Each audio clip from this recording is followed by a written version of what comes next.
Welcome to the latest edition of Leadership Actually. It's not love actually, it's leadership actually. Welcome, Lisa Powney.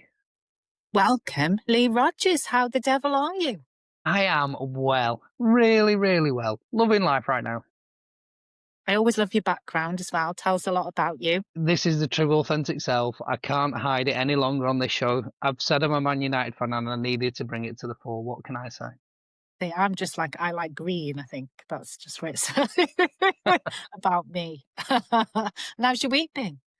Really good. You know what? I'm not going to use the word busy because I know you get an allergic reaction to that. I've got lots of projects on and I'm just super excited. You know, having my own consultancy, Phantom Place, which you can kind of see in the background. It's really exciting time. We're doing a whole load of culture change programs. I'm working with HR directors and doing some exec coaching, which is exciting stuff. And you know, doing this podcast and speaking to leaders about the stuff that they're working on or they've been involved in the past is really shaping three kind of core things for me. Is about the connections that we're making, the conversations that we're having, and the communities that we're building. And I think the more that we can do that for leaders to create a space for them, the better. And that's what gives me joy, like waking up and helping others in a way and having some fun. Like you made me had some fun, and like the way I do stuff now is can we make it a little bit less serious and enjoy the journey in the process?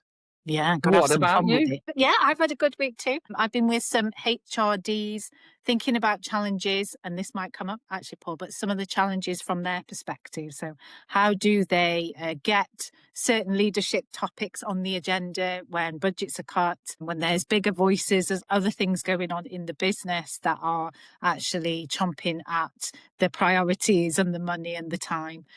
So, really helping them think about some of that. And then I'm also excited because, you know, we have these posh holidays, but me and Fred's are going to Butlins next week. So there's a fun element. There we are. And I loved it as a kid. So, and I still love it, I'm sure. So we're going to go and see my role model, Stephen Mulhern, and try and get on the stage, I think, and the Masked Singer. So cultured week off for me. As we go. So yeah, it's one level or the other really. But I like to, you know, I like to bring the authentic self too, Lee. We know that, and we know you love a stage. We Love a know stage. you love a I'm gonna stage. try, you know, if you can get on and Butlins, you know, could be my new career.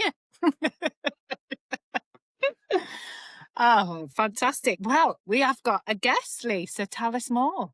So we've got Paul Stobart today, and I'm hugely excited because if there's anyone that I've kind of seen, heard of firsthand from my wife, this is a guy that lives and breathes leadership actually, and is a huge advocate of leadership development. He's someone that I've kind of been in programs with and just learned so much. And it's rare, I think, that you get someone quite as passionate and as articulate about leadership and living and breathing that stuff on a daily basis. So I'm really excited about kind of the takeaways for today and just to delve into, and particularly at that senior level. We've had a lot of guests on throughout, but to get someone from a senior perspective around what's it look like, what are some of the challenges, what's gone well, what's maybe not gone so well, hugely exciting. And he's done so much in his career. He's been MD, he's run leadership programs and been so invested. He's gone and learnt the stuff himself, which I just find is still a phenomenal thing. And he's lived and breathed that, and not just spoke about it in actions, not just words. And that's the bit. And I'll just share the story because it's the truth. And the hairs on the back of my neck, and I use that phrase quite often, I realise. But Paul, I remember, gave a speech about my wife, and I've always thought of her as being good and, you know, at what she did. And she showed me a video of what he said. And literally to this day, it's the most kind of impressive piece of appreciation I have ever heard in my life. And I am biased because it's against my wife, but for someone to have that detail and to encourage somebody that much, I found was transformational. I know that she would say what an impact she's had on her career. And we spoke about that, haven't we, Lisa, in terms of other episodes about how important that can be in someone's career and the Yeah. difference that those words and those actions mean. So a huge thank you, Paul. Thank you for coming on the show. Well, what an intro. Goodness me. I feel like I'm the biggest imposter in the world after that. But anyway, but thank you and welcome. Thank you so much.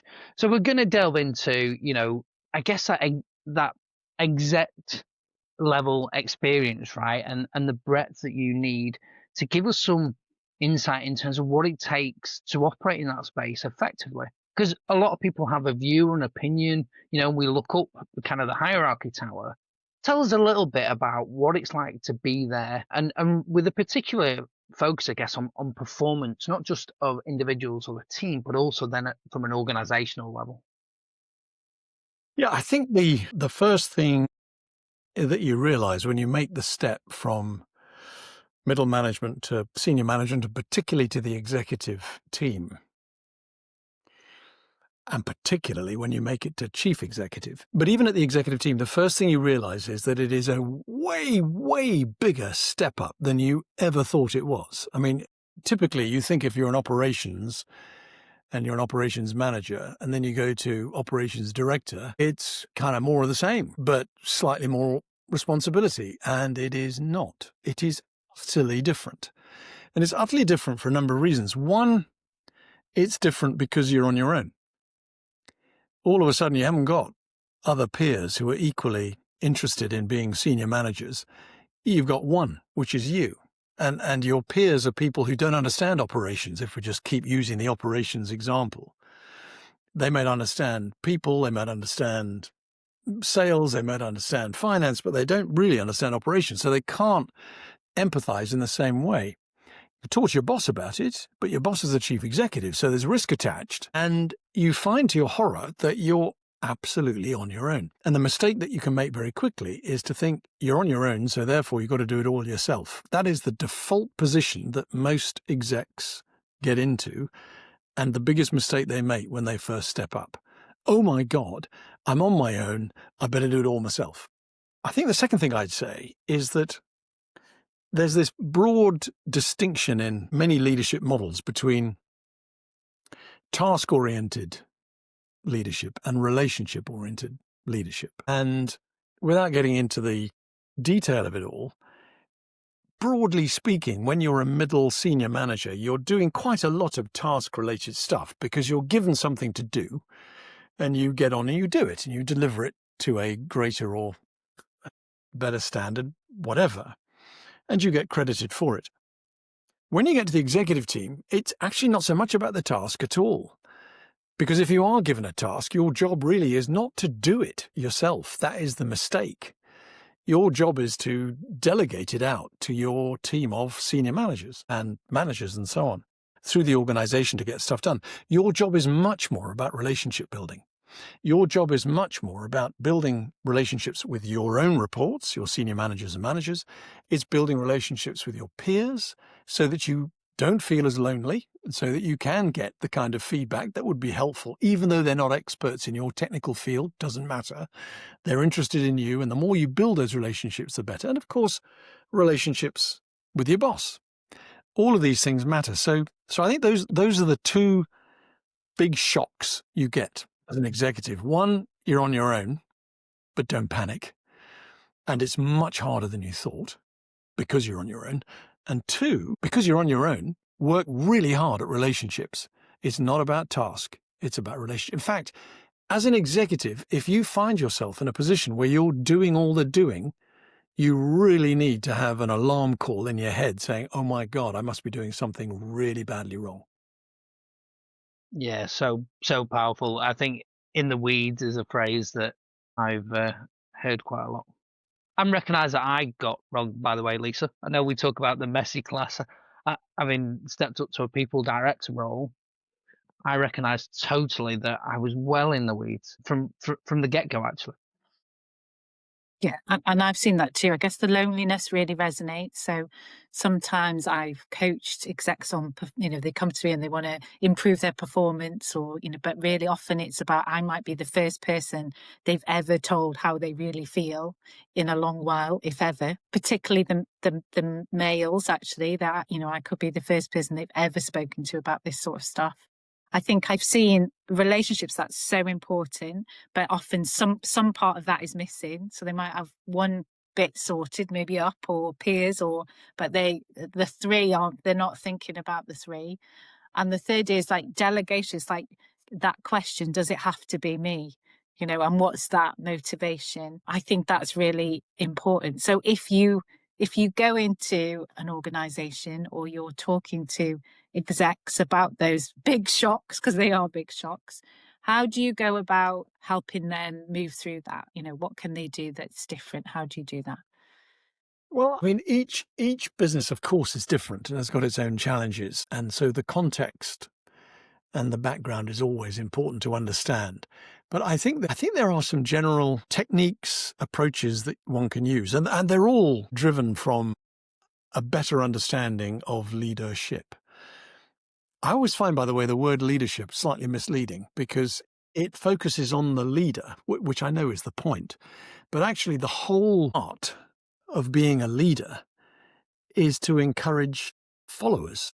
It's really much more about engendering followship, which is a terrible expression, which is why it's never caught on. So we call it leadership. But in my mind, I'm always thinking, what is it that I can do as a leader to inspire my followers to follow me? Because why should they follow me? I mean, for goodness sake, I'm an imposter after all. So what is the point? Why would they wish to follow what I am suggesting we do? So there are a number of techniques that I think are very relevant. And I should disclose a lot of these come from the learning that I've gathered from a particularly powerful leadership program, which is called The Living Leader, which I would recommend anybody to consider and to go and look. You'll find them on Google and all the rest of it. But in the Living Leader, there is this wonderful truth, which is that if we keep doing the same thing all the time, don't be surprised that you get the same sort of results. And in business, even when you make it to executive level, you find yourself in the drudgery of monthly cycles. You've got your monthly budget to make. You either perform ahead or below. If you don't perform online, you've got to go through a whole lot of meetings and explain where you are. In parallel, you have to do one-to-ones with all your reports and your teams, and you've got to do all kinds. And you find yourself in this hamster wheel of maintenance. And before you know where you are, you've done 6, 8, 9 months. Each month has been the same, and you've developed nothing, actually. You've not developed yourself, and you've not developed the business because you're just doing it the same old, same old, same old. Again, it's a very easy trap for a new executive to fall into, is that they, with great enthusiasm and energy, go into this monthly cycle of stuff, and it's all totally dull and boring and doesn't add value to anybody. What they actually should be doing is the opposite. They should be cutting down the amount of maintenance type stuff they do and investing more of their time and effort and thought in development type stuff. Now, that's all very well to say, but you say, well, so what do you do? What do you actually do to enable that to happen? And I think there are 3 things to create an environment in your team, with your peers, with your reports, actually even with your boss. There are 3 things that you can do, which are very simple, but they are things that we as new executives tend not to do. And they, in combination, create an environment where people start to think differently. And if you start to think differently, then you're more likely to be able to develop the business, to develop your function, to develop thinking, to be more differentiated from the competition, and therefore to do better in the marketplace, which leads obviously to better outcomes, better performance. So the 3 things are, I've taken a long ramble to get to the 3 things. I'm waiting though. Hello? The 3 Boys. things, they're not that exciting actually, but they are massively important. So the first one is listening. And executives are terrible at listening. They're very good at talking, but they're not good at listening. And of course, as you make it your first step to an executive, you think, right, what I got to do now is talk even more than I used to do because I'm an executive now, so I can speak with executive talk. Big mistake. Big mistake. What you want to do is to listen. You may think you've got all the ideas, but you haven't. You will find that people around you with different personality types and different approaches to business have got all the good ideas. You probably haven't got very many at all. Or if you have got some, yours are biased because they're founded on experiences that you've had in your business life and they may not be relevant for the future. So you have to listen. Now, listening means what it says, of course. But there are many people who pretend to listen and don't listen at all, really. I mean, you guys are doing very well at the moment. You're listening hard, probably because I'm talking so much about listening. You're not going to dare to interrupt me. But you need to be present in the moment. It needs to be, if you're listening to a presentation being made by somebody in a board meeting, and that person is a middle manager who's very nervous and keen to impress, and you spend your time, over here looking at your mobile phone, or over here doing something else, or looking out the window, or scratching your head, or what, all you're doing by doing all of those things is indirectly or directly showing that middle manager that you're not interested and that you don't value them. And actually, you may not even respect them. And frankly, you're bored. I mean, all of these things are what the middle manager will be thinking as they're trying to present a really, for them, quite complex and important presentation. It's a terrible disrespect. So if you don't listen to people, you can't value them. So you need to be present in the moment, as though every word they say is the best word you've ever heard. And if you get listening right, surprise, surprise, people perform better in front of you. Well, they're bound to, aren't they? Because they're feeling valued, they're feeling respected. And so they will feel more encouraged to say more of their idea. And then to your surprise, as you're listening, you may discover, my God, that's a really good idea, actually. I wish I'd thought of that myself. And so you can start to develop it through conversation. So number 1 is listening. Shall I go on to number 2 and 3? Yeah. No, let's pause there for Go a on then. second. No, let's pause because you said, not frightened to interrupt you. I genuinely witnessed it wholeheartedly, both in coaching, both in exec spaces, been in kind of community boards with third sector. That's my experience, Paul, actually, because on a lot of personality types that get to the top, if in my experience, and this isn't a generalization, well, it is a generalization, but I'm just speaking from my experience. I've tended to be men, and I've tended to be fiery red in insights, discovery, and or directive in DISC personality profiling type A. And therefore, speed to action, results on to the next thing have been the key elements that typically drive decision making or action. I remember asking an exec and said, "How are you?" And he gave me this response, and I said, "How are you really?" And it kind of completely blew him over, right? And then he gave me 4 minutes of his time, not 0.7 seconds, to consider what was going on. And actually, to my amazement, he then ran a whole exec focus group during the pandemic, so context is important, asking his peers how they really were. And I guarantee you that the conversation and the depth of that hit an audience. Like, people still spoke of it when I left, like 3 or 4 years afterwards. But it came because it's almost listening to what's not being said as well as what is being said, and holding space often. Absolutely right. One of the greatest techniques under the banner of listening that I use a lot is pause. I mean, there's a reason that actors on the stage use pause as a way to create drama or effect or pathos or whatever it may be. Not saying something is a very powerful tool. Gabble, gabble, gabble, gabble, gabble as fast as you can actually is not terribly intelligent. But having a flow and a cadence and a rush and then a slowdown, it was like Ernest Hemingway used to write his books, with mellifluous flow and then staccato, and you could feel the moment of the environment you were in just by the way the sentence construct was in front of you. Similarly, I think executives can learn enormously by getting their communication right, and particularly by getting their listening right. And listening means giving people space, giving people time. Let the pause carry on. If you ask a difficult question, don't be surprised if the other person takes a while to work it out. But don't give up on them. Let them have the time. Pause is excellent. I love the power of the pause. I recently, and one of our guests got to do a TEDx talk, and when you watched them all, like, the power of the pause is phenomenal, and how they break up their sentences to create some of that space for it to drop, the penny to drop. It wasn't a phenomenal evening, actually. But so, yeah, the communication style is really important. And I agree, there isn't enough listening.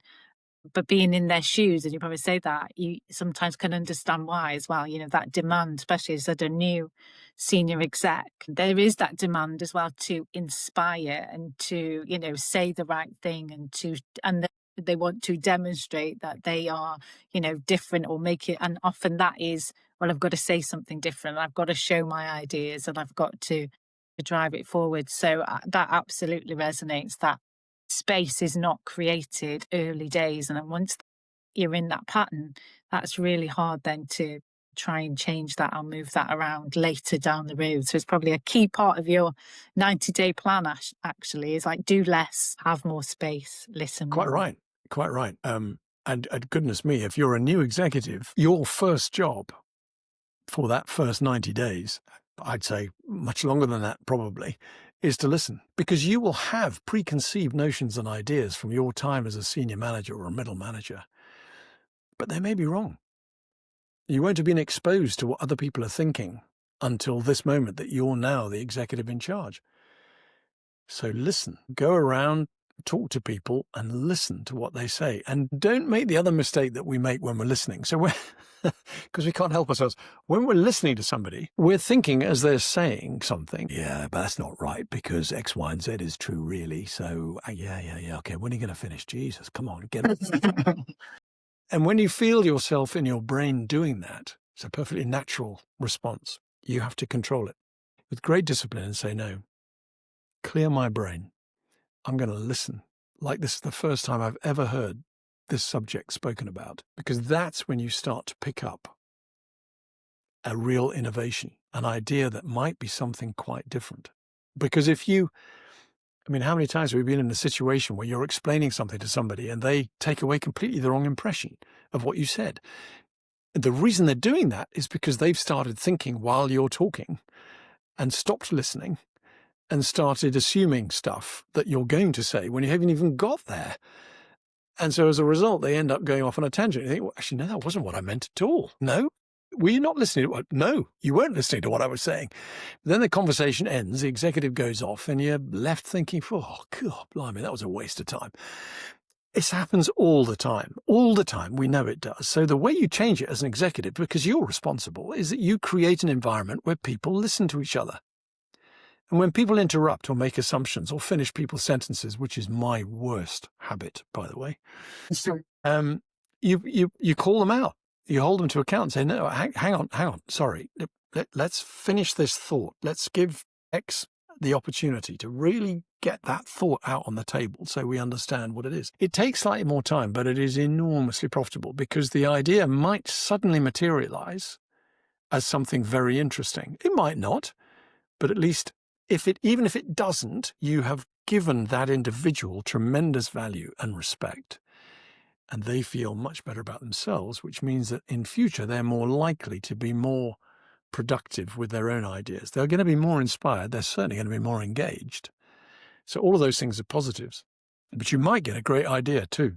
So number one is listening. Number two is appreciation. And appreciation is the greatest gift any of us have, and we don't do nearly enough of it.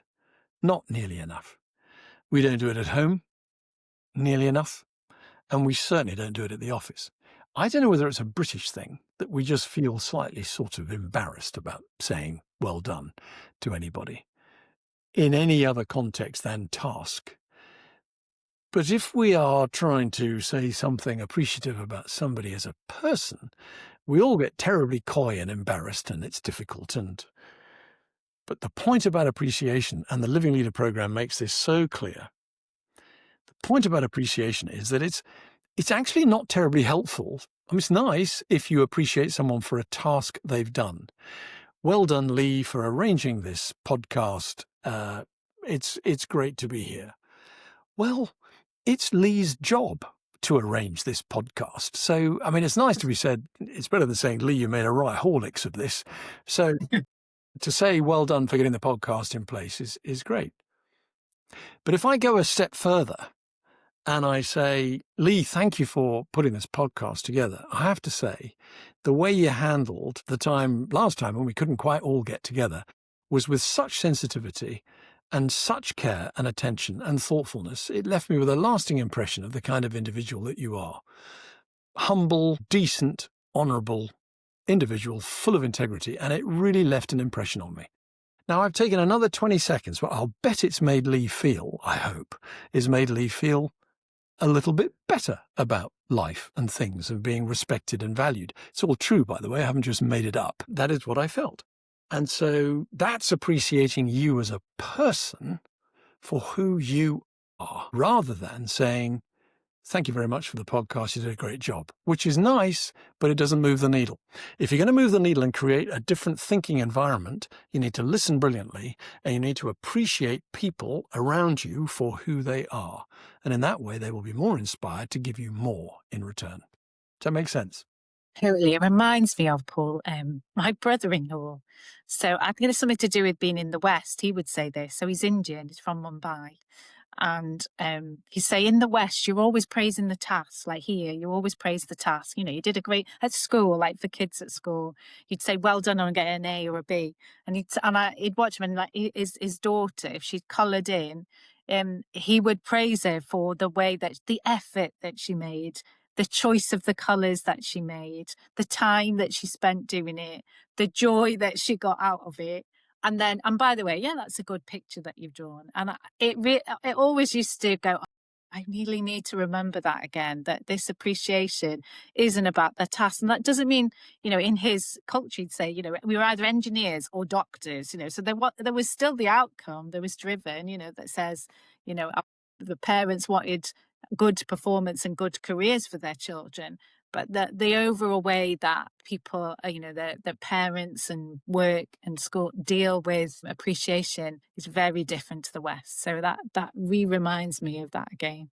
And I think absolutely right. And I think you can use appreciation as a practicing tool or device all the time. You know, I remember only last week I was I was in a supermarket. I was given a list of stuff by my real boss in the supermarket. And of course, it's always the case that there are two or three things that I have no idea where they are. I mean, no idea. I mean, you know, but of course, what do? I'm an executive, right? So I march around the supermarket examining every bloody shelf in every part of the supermarket to find these damn things, because I can't be stupid, surely. And of course, I get nowhere. Anyway, this lovely, lovely middle-aged woman from the supermarket in question, well, I'll say it was Sainsbury's. She saw me looking like a lost soul and came up and said, can I help at all? And I said, yes, I've got this unmentionably complicated thing to find. Could you help me? And so she said, I think I know where that is. And so she took me around the store. And then I went looking for the second thing. Of course, stupidly, I didn't say there are two other things on the list that could you help me with. Of course, I went for my own again. So she comes up to me and says, are you still looking for something? Can I help you with that? Well, actually, funny enough, I've got the second thing. And while I'm at it, I've got a third thing as well. She said, yes, they're just behind you, sir, on that shelf just there. I said, yeah, I knew that really. Anyway, I got my goods and my basket and I was walking out of the shop. And then I thought to myself, no, I'm going to stop. And I turned around and I went to find the lady in question. And I said, I just want to say to you, thank you. You saved my bacon. You went the extra mile.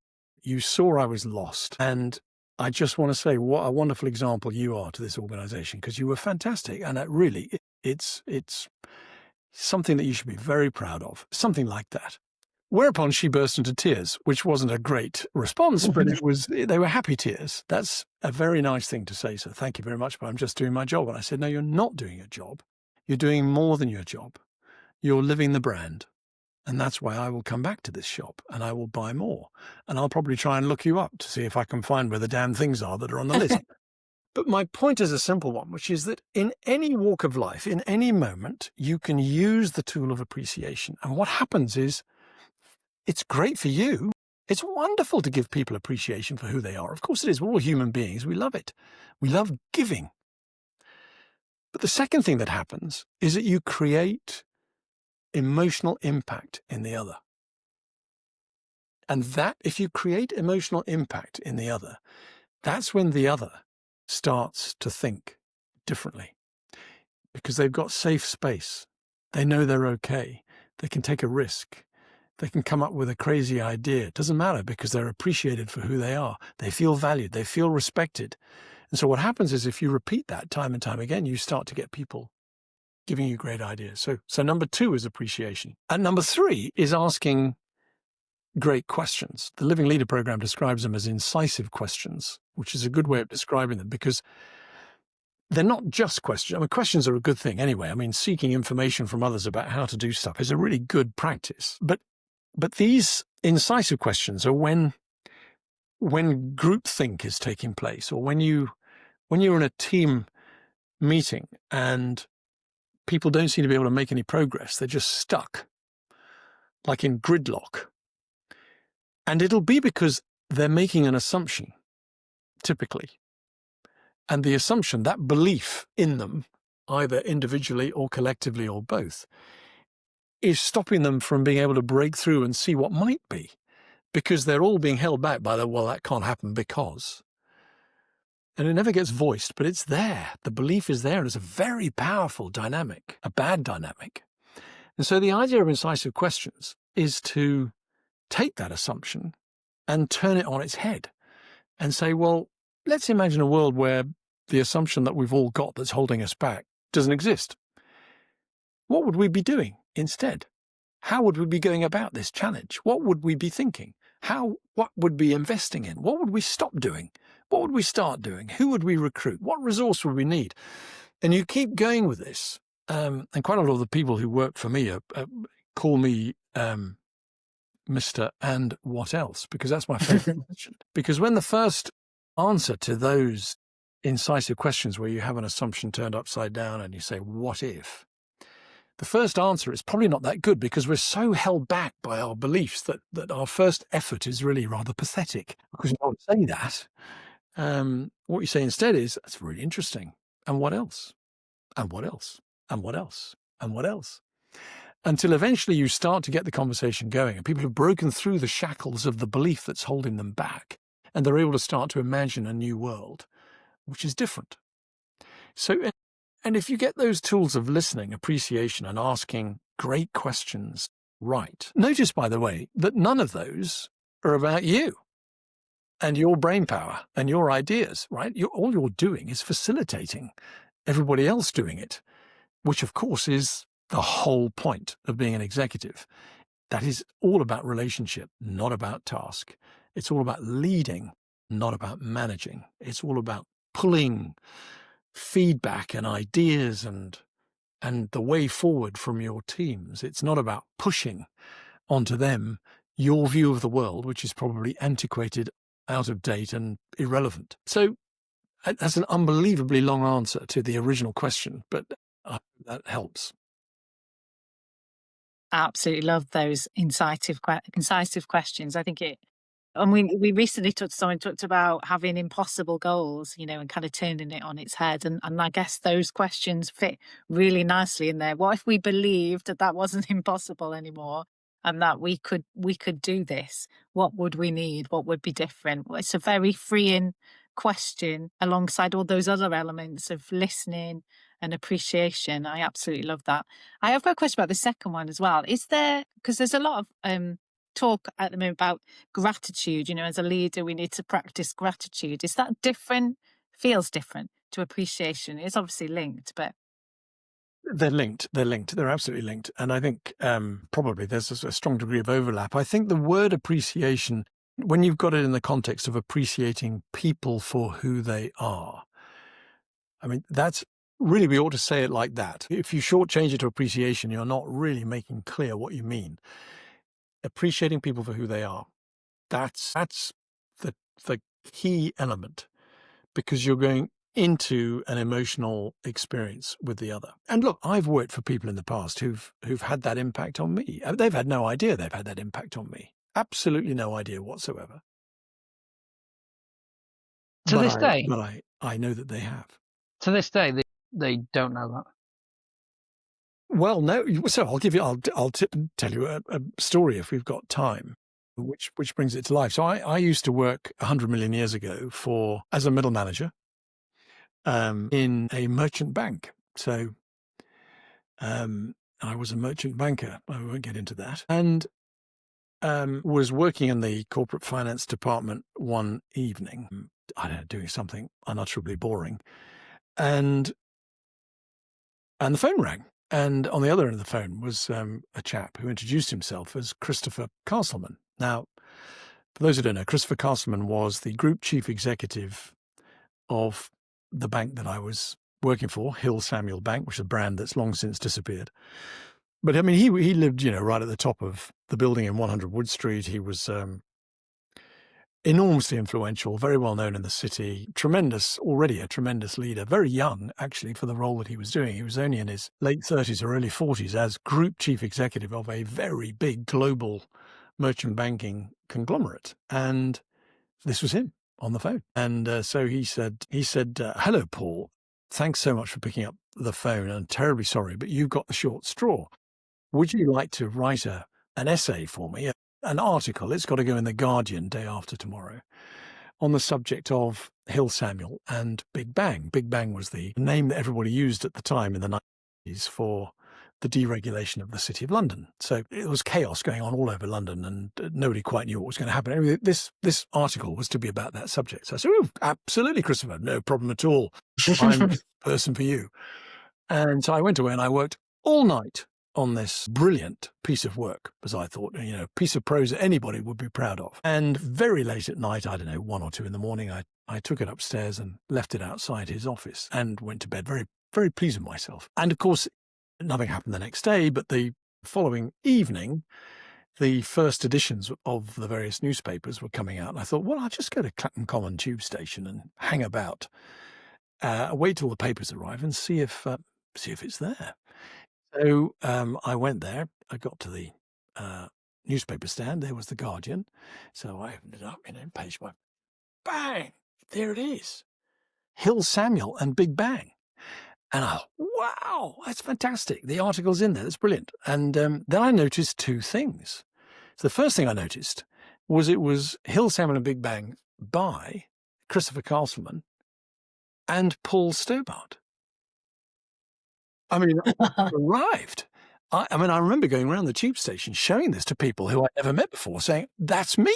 How about that?" And then I started reading the article and I realized that apart from an occasional and a the and a but, none of it bore any relation whatsoever to my brilliant piece of prose. And I had to admit grudgingly that it was actually pretty bloody good.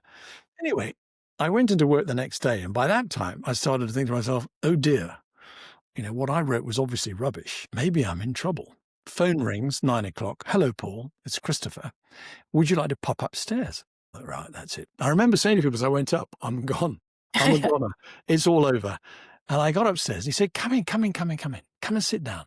He said, "I thought your article was really interesting. It wasn't quite what I was after, but honestly, the care, the attention that you applied to this and the investment of effort, I really came shy. This is Christopher Castleman, right? This is someone who's one of God, who's talking to a little sprog like me who knows nothing about anything." I was just, wow. He probably spent about 30 seconds with me because he was a busy chap. And by the way, my article was a sea of red ink, right? It was just a horror story. But in that 30 seconds, I don't actually really remember very much about what he said, but I remember how he made me feel like it was now. I felt $1 million. I walked out of that room and I just thought, I can do this. Even though the stuff that I'd done was rubbish, it didn't matter. He made me feel like I could walk on air. Roll forward 30 years. And I'm now chief executive of a very big division at Sage PLC. And my personal assistant leans forward, Juliet, and she says, "I've got this chap on the phone. He's sorry, let me back up a bit. There's a magazine called Director Magazine, and I've done a profile piece for Director Magazine. And it's just a normal thing. What's your favourite car, your favourite film, your favourite this, your favourite that? Your best ever leader. And the best ever leader, I'd say Christopher Castleman, for the reason that I've just explained. It went off to print. And of course, you do these things mainly to get promotion for the brand. In this case, it was Sage, and not for yourself. But you can't help but have, there's an element of you that comes through in it. Anyway, it got published. On the day of the publication, Juliet leans forward. She said, I've got this guy on the phone. He's quite insistent he wants to talk to you. I said, who is it? And she said, well, he's called Christopher Castleman. I said, oh my God, stop everything. Put him through immediately. Hello, Christopher, how are you? He said, oh, boy, I'm fine, thank you. And I just wanted I really had to speak to you because I've seen Director Magazine. I've seen the article that was written, and I've seen that you said this incredibly kind thing, that I was the best leader. And you got to remember, this by now, he's super God, right?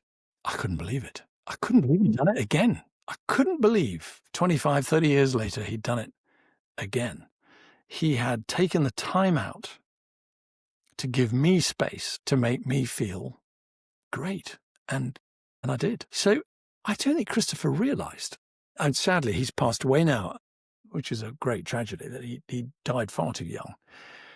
But I don't think he ever realised the amount of power he had when he was appreciating people for who they were. And he appreciated me for who I was twice, and it's left an indelible, forever mark on me. So powerful. Oh my God, I am so into that story. And, I do. It's made me feel and question and challenge already, that goes, wow, I want to do more of that. What an impact that's made on you. But I guess that has then you've paid forward in other ways and been able to do the same yourself, not only in Sainsbury's, I'm sure, but much bigger and wider than that. Well, genuinely, that's to hold a mirror up to you for a second. That's where we started this interview, right? That's the exact emotional impact I spoke about on the start of this, unprompted, about that appreciation was going to be number two. And that takes me to the point between action and just saying this stuff. Like, it's a nice sentiment to say or do it for the right reasons. You've lived and breathed that and had that impact. And if you think about it, as you will know, if you want followers and that's a leadership core, well, then you need to have impact. It's not about input and output. It's actually about what impact do you have on people, and is that good, bad, or indifferent, and how do you pivot that? I mean, that resonates absolutely from an executive point of view. And it's not length of time invested either. That's what you've described. You've said it was 30 seconds. It was a phone Correct. call. Exactly right. It is never very long. And the more senior you get, the smaller amount of time is required in order to deliver an enormous amount of emotional impact. No, it absolutely is of fundamental importance, the understanding that your job as a leader is to use these tools authentically, of course, to create followership and to create different ways of thinking. I mean, if there are people listening who have had the pleasure and the privilege to work for Christopher Castleman, directly or indirectly in their careers, they will know exactly what I'm talking about, because it wasn't just me. My God, it wasn't just me. I mean, he had an impact on thousands and thousands of people, and I don't think he was aware of any of it. And actually, that's another important thing. You should get so fluent at appreciation that you don't think to yourself at the end of the day, aren't I clever? I appreciated 3 people today, or 5 or 10 or 12. No, that's not the point. The point is you're setting an example, and you're doing something that's a really good thing to do and to give, and you're doing something which is bound to result in more engaged, more driven, more inspired people who will do what they need to do, taking responsibility for taking the organisation to a different level of performance because they feel valued. And it's that word feel which is so critical. If people feel valued, feel meaning emotionally connected to what they're doing and to the firm they're working for, they will perform better. If they don't feel that connection, then they won't. They will do the task and go home. There's a big difference. Absolutely. And I love that it's linked to performance, because that is the so what, it is really the right thing to do, but actually that there is a return on investment in some of those things. And I'm just going to ask around an area that more and more of these executive leaders, we're going through the biggest amount of change. Well, it feels like that, whether that is or that isn't. It feels like the pace of change is going so fast now. And there's lots of organizations who want to shift culture and move things, and sometimes the lower down feel the frustration of, are the execs leading in the right way to actually make these changes happen? So we've talked about 3 tools that are really effective as an exec. Will that drive it through, or is there more that you need to think about if you are leading an organization through significant change? So there's actually a terribly simple answer to that question. I get very frustrated with many people and organizations that say culture change is going to take 5 years to achieve. We're stuck in our ways, and we've got to make the massive transformation, and it's going to be enormously difficult, and we need armies of consultants and to spend millions of pounds in order to effect culture change. It's all nonsense. It's all nonsense. Culture change, or culture is effectively the way we do things around here, which is a direct consequence of the beliefs that the organization holds. The real beliefs, not the ones that are portrayed on posters on the walls, but what people actually think and feel about the organization. And if those thoughts are conditioned or negative, then no matter what you do with your posters on the wall or your culture change programs or anything else, nothing's going to change. And the reason that they hold those beliefs is because those very same people observe behaviors in others that make them believe that those beliefs hold true. And typically, the behaviors that they're observing are the behaviors of the chief executive and the executive team. Yeah.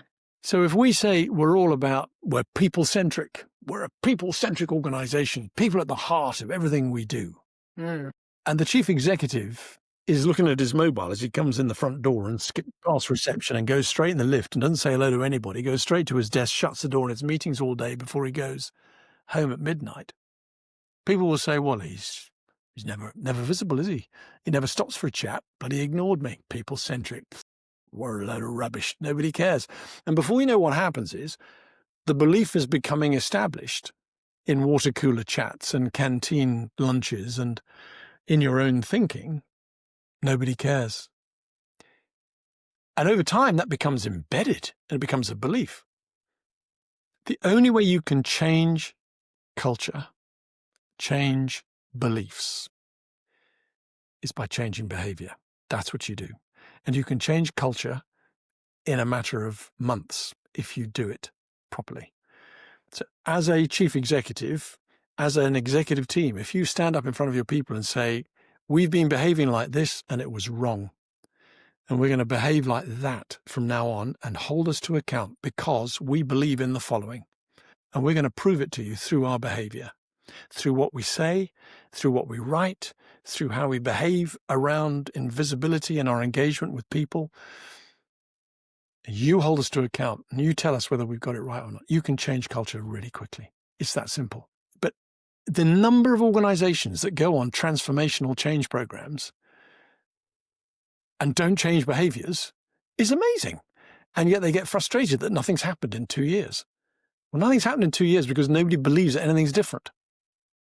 They don't believe anything's different because behaviors are the same. So change behaviors, beliefs will follow very quickly. And I hear that and see that a lot. And I guess the people on the ground are right. Like they go, it's them. They won't move. They won't shift. And as that happens, things don't shift and change.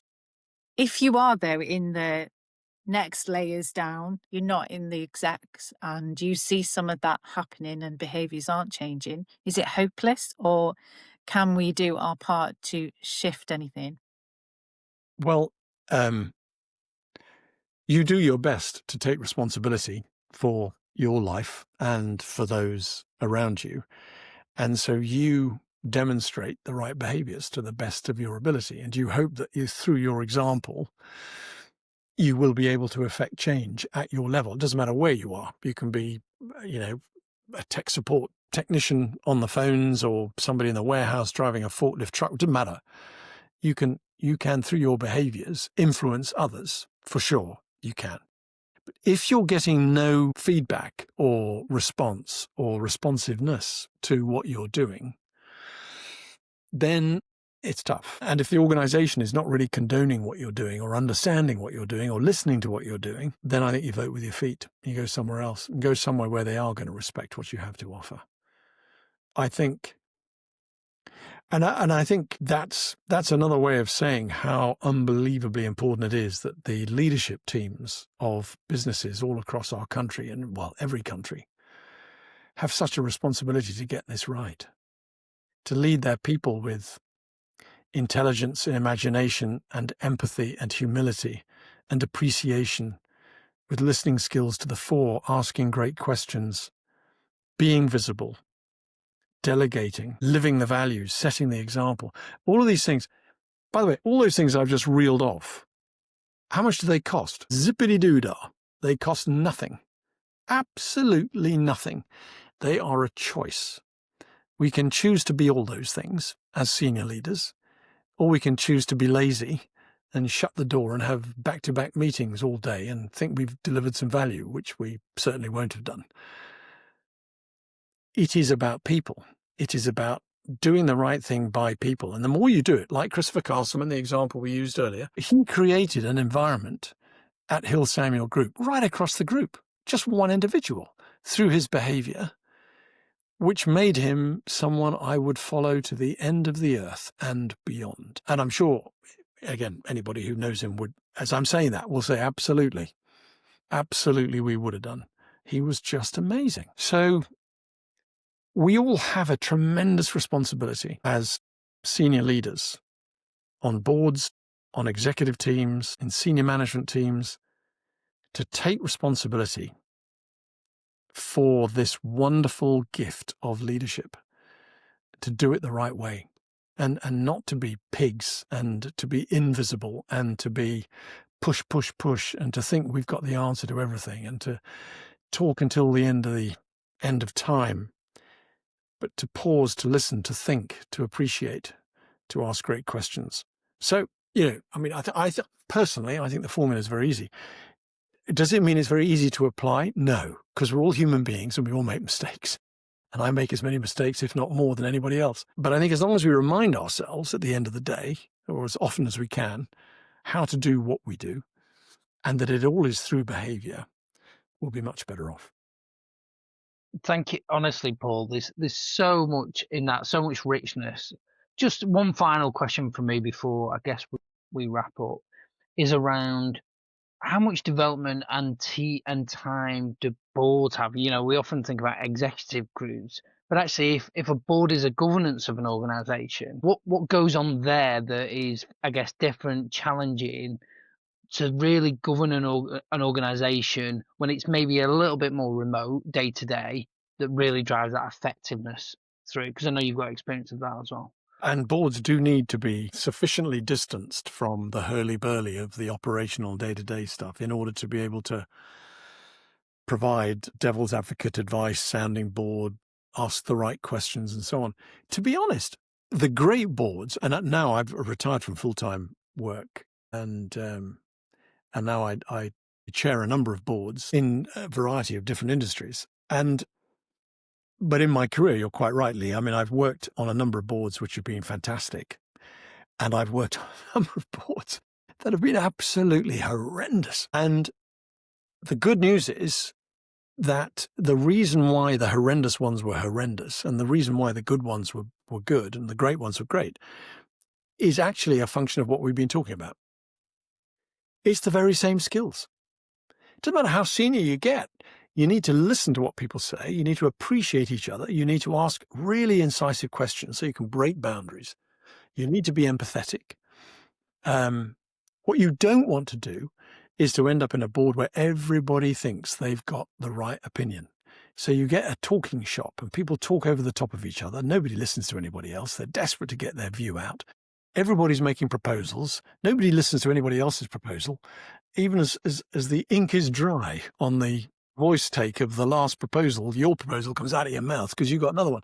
So you have board meetings that go on for hours and hours and hours and hours, and you get nowhere. Generally speaking, very poorly chaired as well. Bad boards typically have poor chairs who don't understand the basics of how to lead people to get to good conclusions. And it's very frustrating. It's exhausting. By contrast, if you're on a good board where there is a good chair who understands the principles of leadership and people are respected and valued and understood, and you do listen and you take time out to support and build upon the proposals that other people are making, and you do test understanding and summarize and use all of the kinds of behaviors that are not about you but about everybody else, then surprise, surprise, you get great outcomes. And people look forward to boards.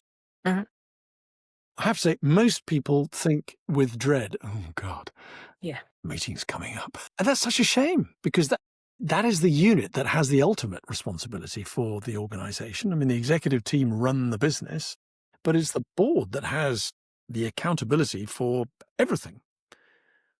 So for that to be a grim environment is awful. And actually, by the way, if it is a grim environment, then what happens quite quickly, in my experience, is that the executive team gets slightly poisoned, slightly put off by the unhappiness and disjointedness that is in the boardroom. And so before you know where you are, you've got a fractured executive team, which of course leads to a fractured organization. And the opposite is true. Great boards, great executive teams, businesses with high engagement. I mean, it's really not rocket science. But I would not underestimate the power that a board has. I mean, quite often when you're in an executive team or a senior management position, you think the board is some sort of entirely remote thing that exists in the ether and is not really relevant to you. Actually, the opposite is true. Boards have a tremendously powerful role to play, albeit indirectly. And the good ones create the right environment for executive teams to flourish. I love that, and I've experienced that actually, Paul, in a number of facets myself actually, and I've been really curious around that, because as someone that has been, relatively junior leader, positional wise, it was really important for me to understand it, because it was this big, broad concept that I had no clue of. I was really curious and wanted to live and breathe it. Thank you so much. I can't, I really appreciate you coming on and giving so freely and so openly. Like listening to this, and I'm going to listen back just to take the nuggets again. But Lisa, over to you. What has been, I guess, one key takeaway for you from today's session? Just one. You are very easy to listen to, Paul. So I hope that you felt our presence, because that was absolutely brilliant to listen to. Great stories, great humour, but actually the simplicity of how you explain what needs to be done. As you said, not easy always to apply, but actually, some clear things to take away. I do appreciate as well your generosity of giving some of that experience and explaining it in a way that we can all utilise and take away. And actually being really frank about that role of senior exec is, from their perspective, a big shock to the system can be and underestimated. But actually the impact and responsibility that people have to take on board is huge. And, if they don't own that, then the organisations won't shift. And I think they can do that through great questions as well, getting very curious about what are the possibilities and driving that forward. So I'm definitely going to take that into the work that we do. It's been amazing meeting you, and thank you. As a part of changing and adapting, you've adapted to coming back on this podcast. But I'd love to hear more, Paul. So thank you so much. Yeah, absolutely. So thank you so much for listening or watching, whatever your preference is. Welcome to the latest edition next time, because you'll be tuning in again after hearing that, I've got no doubt, to Leadership Actually. Please like, subscribe, and catch some of the podcast episodes that you may have missed to this date. Thank you so much. Thank you.